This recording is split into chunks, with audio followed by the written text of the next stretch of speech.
Violent crime is up in the district right now. We've talked about this before, and I'm sure a lot of you are wondering what D.C.'s leaders are doing about it. A 5-hour-long safety summit tried to get to the bottom of that, and John Henry was there for the whole thing. Not too long ago, the mayor wrapped up a 5-hour summit on public safety. It sought out solutions from police leaders, council members, court officials, even the attorney general. But one thing was apparent. There's concern about the working relationship between the United States Attorney's Office and D.C. leadership.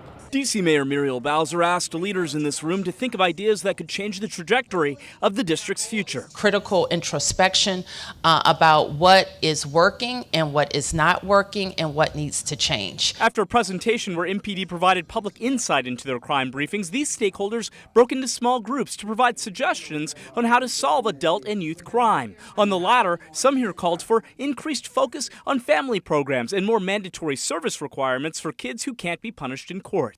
DCPS Chancellor Louis Farabee said this. There's a clear indication that there is a need to have strategy around our after-school time. But another big focus was the justice system and why the Office of United States Attorney Matt Graves declined to charge 67% of all cases it received in fiscal year 2022. The elephant in the room is that MPD is investigating, trying to get people off the streets, and when they go to court, they're not getting convicted and coming back to the community.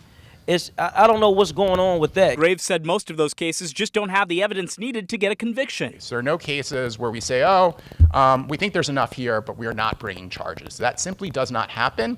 With drug possession, which makes up a bulk of our misdemeanor offenses, we of course have not been able to test drugs since DFS lost its accreditation. But the mayor disagreed, saying D.C. has the tools needed to examine some evidence, including some drugs. From the outside looking in, people are concerned that one might be more concerned about their conviction rates than they are about working and trying cases. John Henry, WUSA 9. Now, both Attorney Graves and the chief said they'd like to see legislative changes to address crime. The chief said he's interested in seeing reform to the pretrial holding laws that release suspects early.